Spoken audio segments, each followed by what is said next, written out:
안녕하세요. 책 읽어주는 공대남자 책일공입니다. 저번 주에 가장 오래된 술, 복밀주, 와인, 보드카, 맥주 등등 많은 술을 소개시켜드렸죠. 오늘은 또 다른 술들을 소개시켜드리려고 합니다. 특히 오늘은 술집이 어떻게 생기게 되었는지와 같은 신기한 역사적인 내용들을 많이 들고 왔으니 재밌고 편안하게 들어주시길 바래요. 자, 그럼 나머지 내용도 얼른 읽어드리도록 하겠습니다.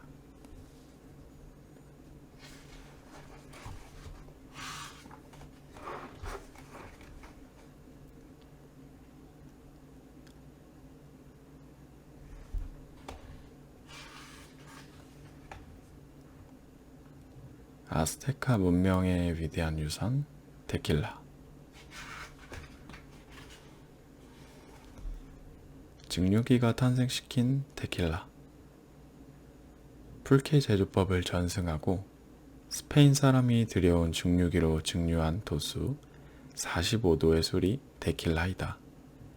데킬라는 멕시코와 유럽 두 곳의 술 문화를 융합한 술이라 할 수 있다. 데킬라는 마케이 줄기를 증기, 가아에 넣어 가열시켜 즙을 추출하고 이를 발효시킨 후 증류하여 만든다. 데킬라라는 명칭은 이름이 같은 마을에서 따온 것이라고 한다. 데킬라 마을은 멕시코 시티로부터 약 70km 떨어진 고원에 자리하고 있는데 데킬라 술의 기원에 대하여서 다음과 같은 이야기가 전해진다.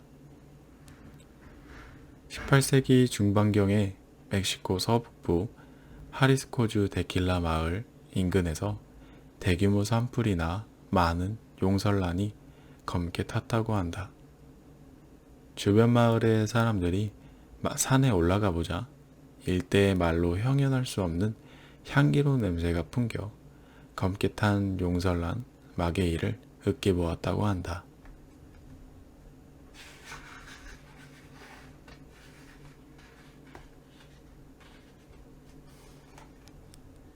갈색의 달고 향기로운 즙이 배어나와 이에 착안하여 데킬라 마을에서 술을 만들기 시작했다는 것이다.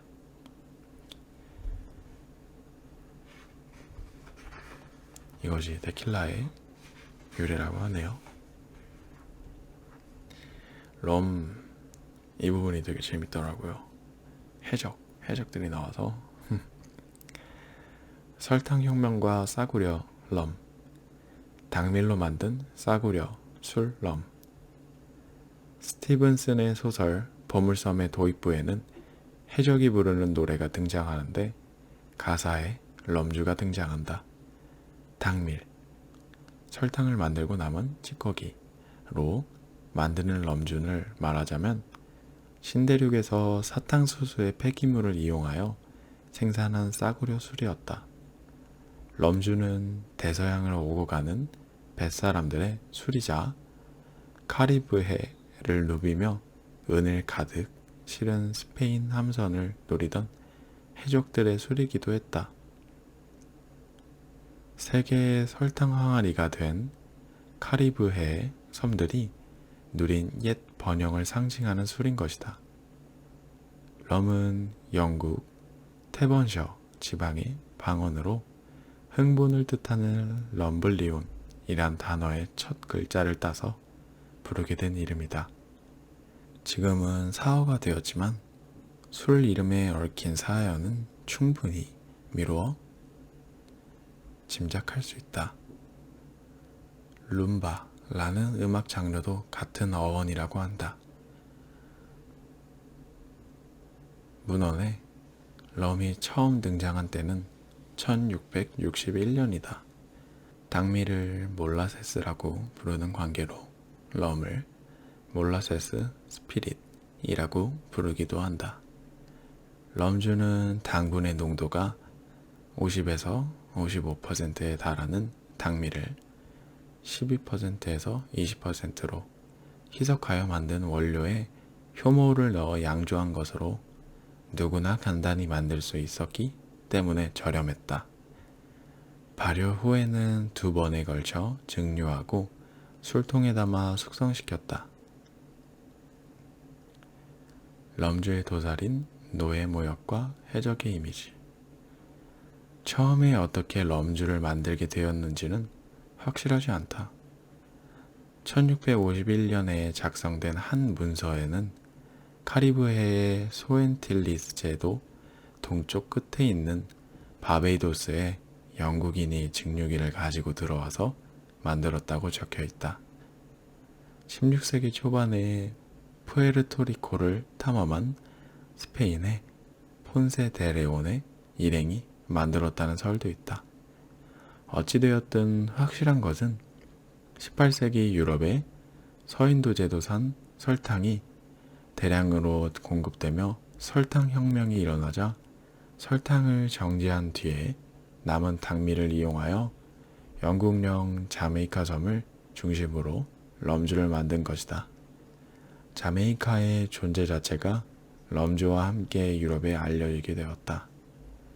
카리브 해역의 설탕 플랜테이션은 새로운 토지를 개척하여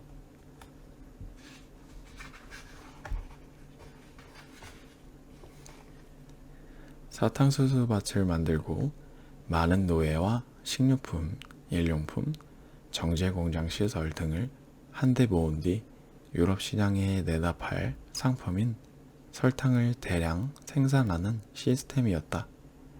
그리고 이는 유럽 자본주의 경제의 원형이 되었다. 설탕의 대중화와 맞물린 대량 생산이 자본주의 경제를 탄생시킨 것이다. 그러나 여기에는 노예선과 관련된 어두운 역사가 있다.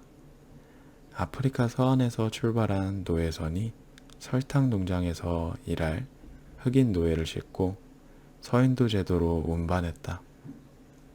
노예를 내리고 난 뒤에는 빈 선장에 당미를 실어 미국 뉴잉글랜드 식민지로 이동하였다. 당미를 내린 뒤에는 다시 럼주를 싣고 아프리카로 돌아와 흑인 노예에 대한 값을 치렀다.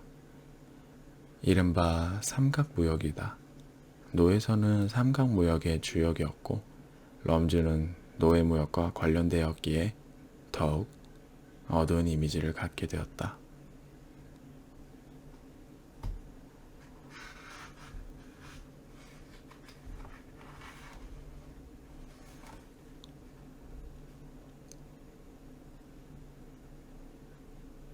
겨울의 추위가 만들어낸 기적의 발포주, 샴페인. 하늘의 별을 마시는 기분. 브랜디와 달리 처음부터 귀족의 술로 등장한 것이 샴페인이다. 태양왕 루이 14세가 통치한 17세기 후반에 프랑스는 절대 왕정의 진성기였는데 태양왕 루이 14세가 통치한 17세기 후반에 프랑스는 절대 왕정의 전성기였는데 이 시기에 47년 동안 묵묵히 일해온 베네딕트파 수도원의 수도승 피에르 페리뇽이 상파뉴 지방에서 발명한 발포 와인이 바로 상파뉴이다. 1680년경 오빌리의 수도원에 출납기 겸 술 저장고를 담당하던 페리뇽이 술 창고에서 깨진 와인 한 병을 발견했다. 거품과 함께 흘러나온 술을 보자 호기심에 핥아보았는데 절묘한 맛이 났다고 한다. 그는 감격한 나머지 마치 하늘의 별을 마시는 것 같다고 읊조렸다고 한다. 후일 샴페인이라고 불리게 된 발포 와인이 등장한 순간이다. 이 우연한 발견의 사연은 다음과 같다. 원래 상파뉴 지방에서는 와인을 가을에 주조했는데 추운 겨울 동안 발효가 정지되고 운 좋게 조건이 맞으면 봄에 다시 발효를 시작했다. 스페인에서 온 수도사가 물통 뚜껑으로 통기성이 좋은 코르크를 사용하는 것을 보고 흥미를 느낀 페리뇽은 기존에 쓰던 기름에 적신 마로 된 덮개 대신 코르크로 와인 뚜껑을 바꿔 놓았다. 겨울이 지나 봄이 되면서 와인에 탄산가스가 생겼는데 딱딱한 코르크로 단단히 막았던 까닭에 병이 파열된 것이다. 반짝이는 별과 같이 달콤한 와인은 이렇게 탄생했다. 페리뇽은 이후 생을 마감할 때까지 병이 파열될 위험을 감수하면서 발포 와인을 계속 만들었다고 한다. 무사히 병이 깨지지 않고 살아남은 비율이 60% 정도였다고 하니 이로 인한 손실과 부상의 위험을 상시 감내해야 하는 술 제조법이었다. 페리뇽은 또한 풍미가 서로 다른 피노누아와 사르도네, 포도를 조합하여 샴페인의 품질과 맛을 향상시키기 위해 노력하였다. 와인에 처음으로 거품을 넣은 마술사라는 찬사를 가슴에 새기고 페리뇽은 1715년에 세상을 떠났다.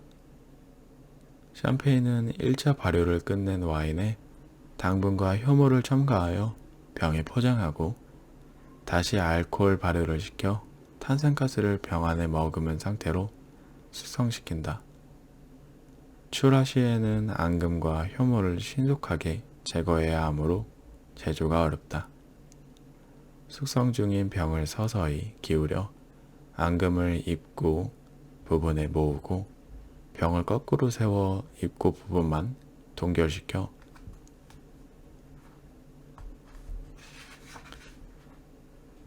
빠르게 앙금을 제거한다. 번거로운 과정이 아닐 수 없다. 그만큼 숙련된 기술이 요구되었다.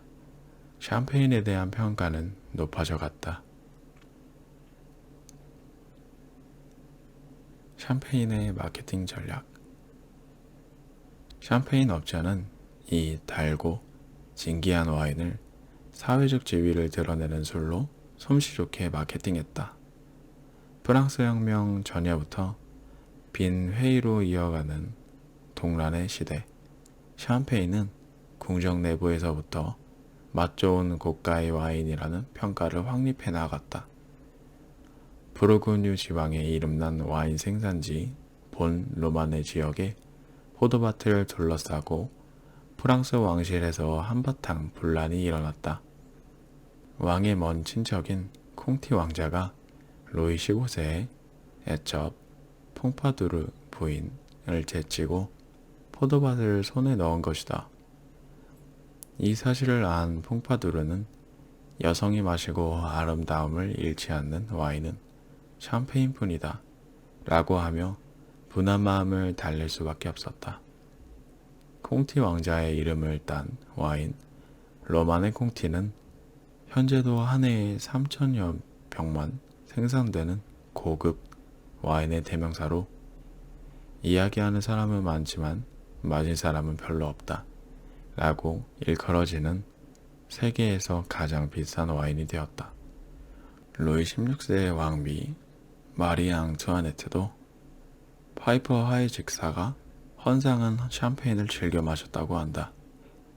이 샴페인은 할리우드 스타 마릴린 먼로가 매일 아침 마신 걸로도 유명한데 호사가의 입에 오르내릴 만하다.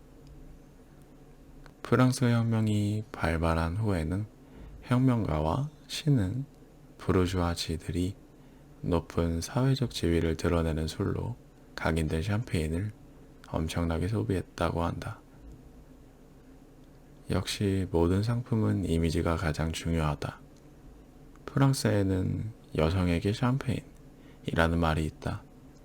여성의 마음을 사려면 샴페인을 마시게 해야 한다는 의미이다.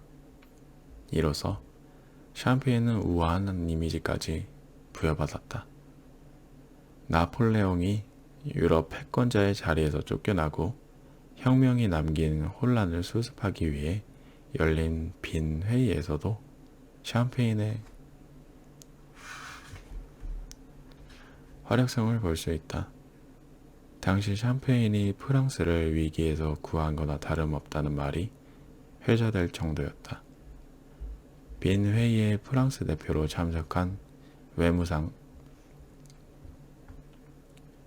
탈레랑이 미식과 샴페인을 곁들인 외교로 빈 회의를 요리하고 프랑스를 향한 비난의 화살을 나폴레옹과 혁명으로 돌리며 프랑스의 국익을 지켰던 것이다. 각국 정상들은 샴페인을 마시며 회의를 진행했고 빈 회의 이후 샴페인은 연회에서 빠져서는 안 될 술이 되었다.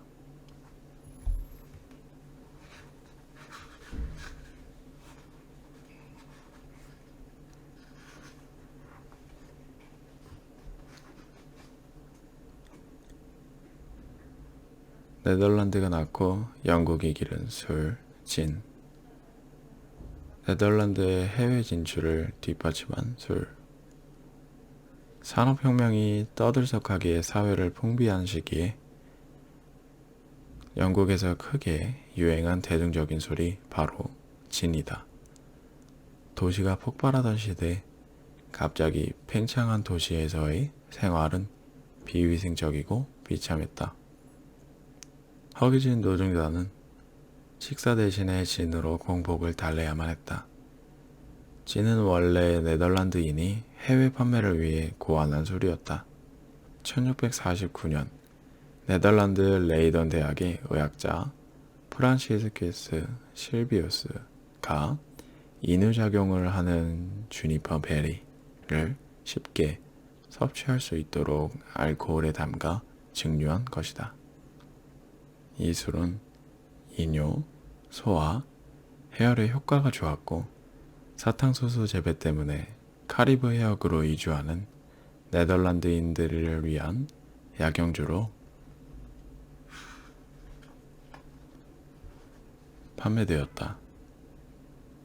환대서양 경제권이 성장하던 시기로 새로운 사업을 시작하려는 많은 네덜란드인이 열대의 카리브 해역으로 이주했는데 기후 조건이 너무나 달랐기에 위장을 다스릴 약이 필요했다.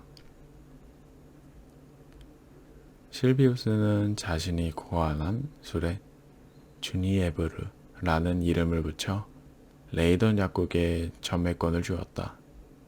그는 이익을 올리는 일에 대해서는 전혀 무관심했다.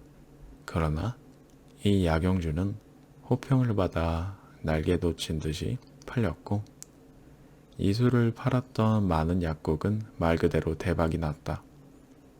코카콜라가 세상에 처음 나왔을 때가 연상되는 이야기이다. 진은 보리와 호밀 등을 혼합한 것에 메가를 추가하여 발효시키고 노간주 나무에 초금목피, 고수풀 등의 다양한 허브를 추가한 후 증류하여 만든다. 무색 투명하고 알코올 농도가 40에서 50%에 달하는 특유의 송진향이 나는 술이다. 단식 증류기로 2번에서 3번 증류한 진에는 원료인 곡물 향도 남아있고 여기에 노간주 나무 열매의 향이 추가되었기 때문에 복잡한 맛이 났다. 즉, 쓰고 무거운 술이었다.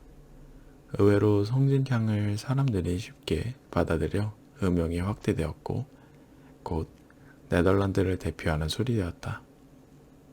네덜란드가 아시아의 식민지 자바의 이민용으로 수출할 정도였다. 진이라는 이름은 주니에브르를 스위스의 도시 제네바로 착각한 영국인들이 철자를 붙여 영어식으로 진이라고 부른 데서 유래한다.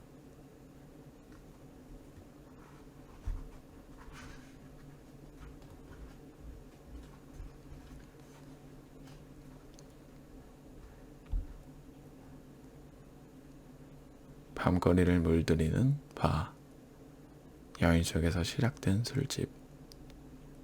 산업혁명 이후 도시는 생산의 장이 되어 인구와 규모가 커졌고 철도와 증기선에서부터 20세기의 자동차, 항공기에 이르는 교통수단의 발달은 사람들을 대량으로 이동하게 하였다. 술집들이 도시의 밤을 채색해 갔다. 에디슨이 백열 전구를 발명하고 낮과 같이 밝은 기나긴 밤 시간이 생기게 된 것도 술집의 급격한 증가와 깊은 연관이 있다. 인류는 제2의 낮을 탄생시켰고 술에 대한 폭발적인 수요를 새롭게 창출하였다. 술집의 기원은 숙박시설에 있다. 카이사르가 갈리아를 공격했을 때 로마군이 전진하는 방향으로 긴 병참선이 생기면서 전선에 물자를 보급하기 위한 보급기지와 숙박시설이 필요해졌다. 그래서 만들어진 것이 인이다. 이윽고 인 주변에 사람들이 모여 살게 되었다. 술집은 원래 그러한 숙박시설의 일부에 지나지 않았다. 제대로 된 술집은 4세기 이후에나 모습을 드러냈다. 당시 술집은 군대 주둔지를 의미하는 게르만의 옛 언어 헤르베르게에서 파생된 오베르지 또는 태번이라고 불렸다. 시간이 경과되어 이는 호텔로, 태번은 레스토랑으로 모습을 바꿨다. 도시가 발달하기 시작한 13세기 경이 되자 음식 전문 선술집이 분리되었는데 이것은 네덜란드어로 방을 뜻하는 카브레트에서 유래한 카바레라고 불리며 각지의 지역 와인을 제공했다. 영국에서는 맥주를 마실 수 있는 에일하우스가 등장하여 15세기 후반에 전성기를 맞았다. 그 계보를 잇는 곳이 19세기 이후에 퍼블릭하우스라는 선술집, 약자로 펍이다. 펍은 마을의 커뮤니티 센터이기도 했다. 펍에서는 전통적인 맥주인 에일과 스타우트를 마실 수 있고 간단한 식사도 가능하다. 현재 영국에는 약 7만 개 이상의 펍이 있고 그 중에는 16세기부터 지금까지 영업하고 있는 유서 깊은 곳도 있다. 그러나 오늘날 펍의 60% 이상은 맥주 회사가 경영한다고도 알려져 있다. 프랑스에서는 선술집을 카바레 혹은 타베르뉴라고 한다.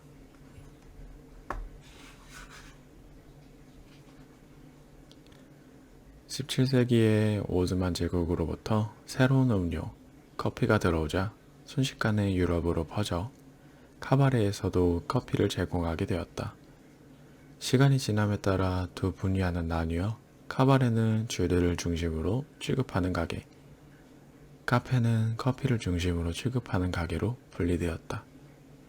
산업혁명 후에 도시의 규모가 급격히 확대되자 쇼를 즐길 수 있는 대규모 홀이 출현하여 카바레라고 불리게 되었다. 화려한 쇼로 유명한 물랭루주가 대표적이다. 카페도 커피와 함께 주류를 취급할 수 있게 되어 결국 지역 사람들을 위한 술집으로 변모했다. 미국 서부가 기원인 바. 급속한 서부 개발을 통해 대륙국가로 성장한 미국에서는 서부 개척의 전선에 살롱이 사투리가 된 살룬이라는 음식점이 확산되었다.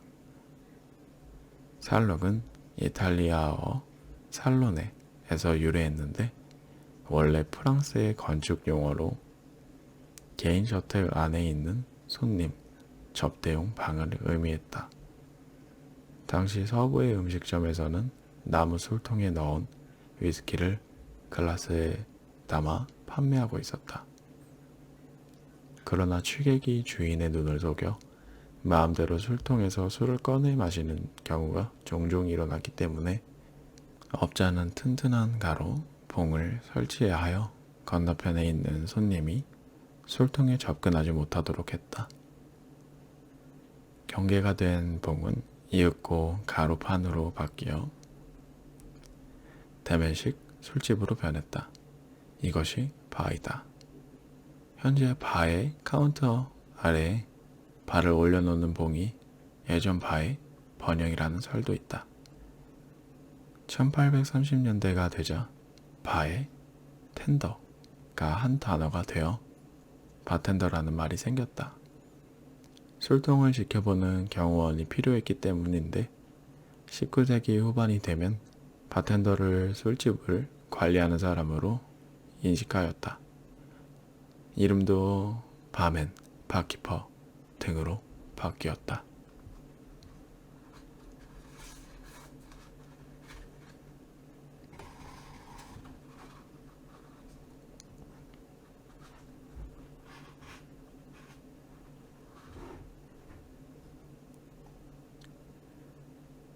칵테일 탄생의 수수께끼.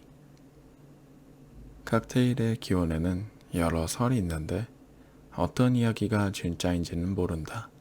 그러나 18세기 후반에 탄생한 음주법이라는 사실은 틀림없는 것 같다. 칵테일 탄생 이야기 중 몇 가지를 소개하려고 한다. 첫 번째 설은 칵테일과 미국 독립전쟁이 관련되어 있다는 것이다. 독립전쟁 당시 버지니아 기병대 소속의 아일랜드계 청년 패트릭 후라나건이 그만 전사하고 말았다. 신혼이었던 그의 아내 베티는 슬픔에도 불구하고 1779년에 기병대가 윈체스터로 이동했을 때 그곳에 술집을 열어 병사들에게 각종 술을 조합하여 싼값에 제공하며 사기를 북돋았다고 한다. 어느 날 베티는 독립에 반대하는 왕당파의 집에 숨어 들어가 주인이 소중하게 기르던 꼬리 깃털이 아름다운 수탉을 훔쳐 조리하고 병사들에게 대접했다. 식사를 끝낸 병사들이 술집에 들어섰을 때 술을 조합하던 베티에게서 병사들의 눈에 익은 수탉의 꼬리 깃털이 장식되어 있는 모습이 보였다. 병사들은 그들이 먹은 것이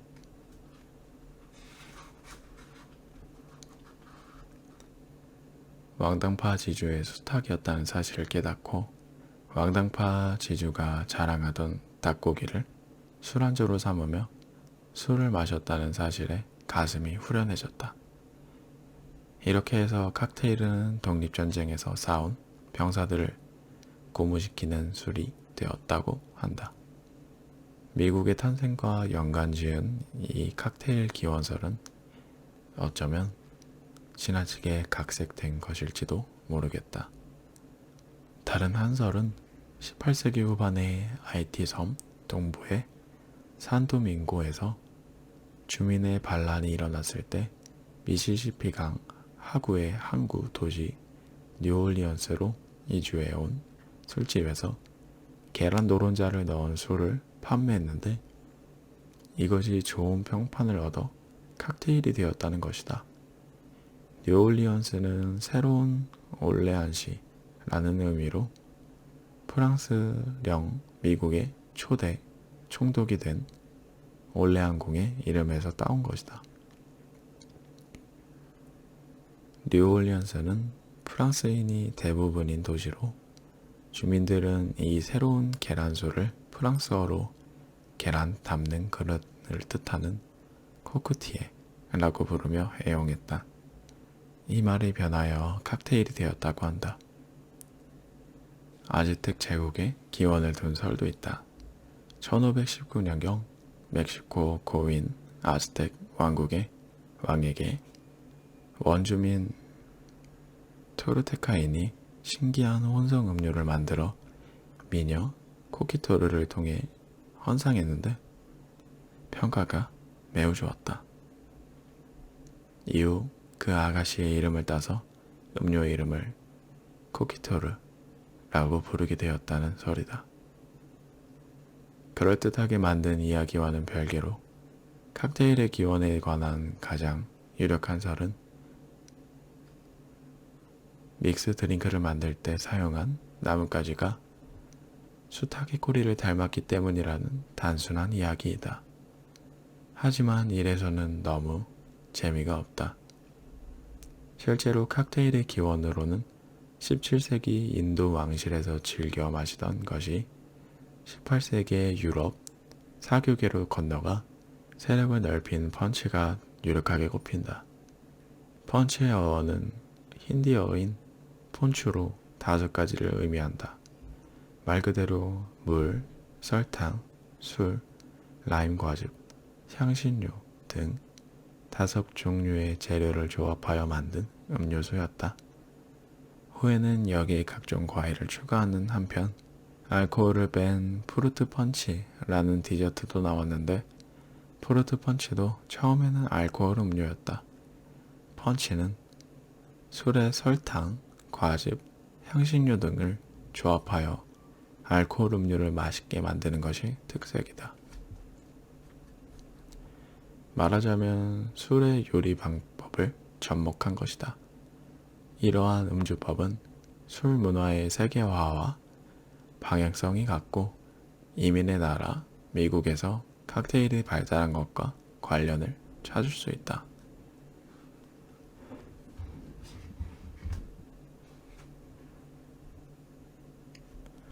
네, 이렇게 처음 읽는 술의 세계사 책을 마무리하게 되었네요.